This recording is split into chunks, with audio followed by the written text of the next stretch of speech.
Welcome, everybody. The NFL regular season is over, which means it's time to look forward to the offseason, and that includes mock drafts. I'm Joe at the Game House, and today we'll be taking a look at the Atlanta Falcons 2024 NFL mock draft.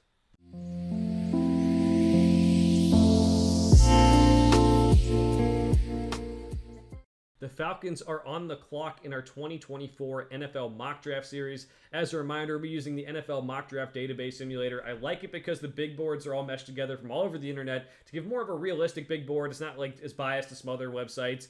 We'll also be declining all trades as we go along. Just not realistic to accept all these trades that probably aren't going to have the same value as real NFL draft trades. And also, it's pretty early for that too. So we're going to do the Atlanta Falcons today. Raheem Morris is in as head coach. We'll see where he goes with this one. They do probably need a franchise quarterback. Desmond Ridder has kind of proven not to be the answer there. So again, if I don't know if this is going to happen, but if it does, I think you run to the podium and take Jayden Daniels, a guy who can run and throw, proved that at LSU, won the Heisman. They might have to trade up to get him. They might be trading to get Justin Fields. That's a big rumor here. I just think if a guy like Jayden Daniels falls, you have to take him, get that franchise quarterback, really help restart this team under Raheem Morris. Now we can move to other position here at pick number 43. Now they do have Drake London at wide receiver.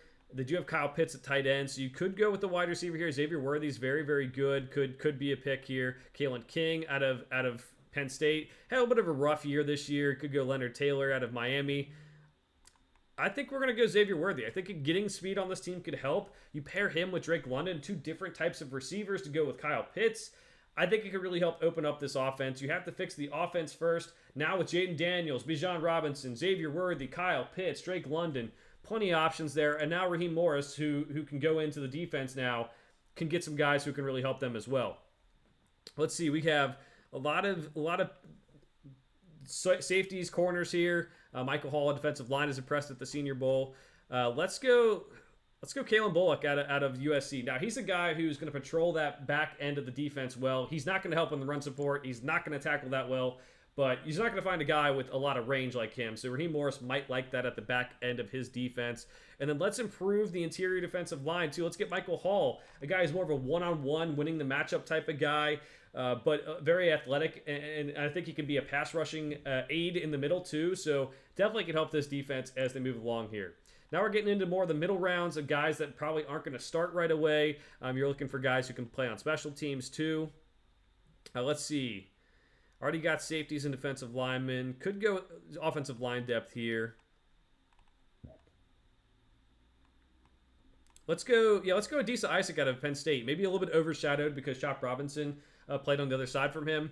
But it's still a very athletic pass rusher. I think he can provide some depth at the edge spot for the Falcons. That takes us to round 5 here. So you're, again, looking for depth players, looking for guys who can maybe fill a role. Let's go Cam Hart. I really like him out of Notre Dame here in the 5th round. Guy who can develop into a starter later on, I think, in his career, but can at least start on special teams for you. And that'll take us to the last pick for the Falcons. That is pick 198. Again, getting depth, getting special teams play. You already got the bulk of your draft done. Let's see who you can get here with your last pick. A lot of corners, but we already took corners. Let's go Keaton, or let's go Tyrese Knight, the linebacker out of UTEP. Again, special teams guys from smaller conferences who can come in and prove their worth on special teams and then get their role later on with the organization. So while this is finishing up, we'll start our recap of this draft. If Jayden Daniels is going to fall to you, you run to the podium. Probably going to have to give up something to get him at pick number 8 there, but you get your quarterback of the future. Then you go Xavier Worthy, really add speed to this team. I think that'll be very helpful and can help push the field vertically to open things up for Bijan Robinson as well. Kalen Bullock, a guy going to patrol the back end of the defense, not going to help in run support, not going to tackle well, but I think if you get a guy like that who has that range, that's what makes him unique. Michael Hall, a guy who's a one-on-one guy on the inside, can really help out the defensive line. Adisa Isaac, Cam Hart, Tyrese Knight, guys who can probably start on special teams and work their way into more full-time starters. So let me know what you think of the draft in the comments below. We'll be back with more mock drafts as we go along this offseason. For now, thanks for watching. We'll see you guys next time.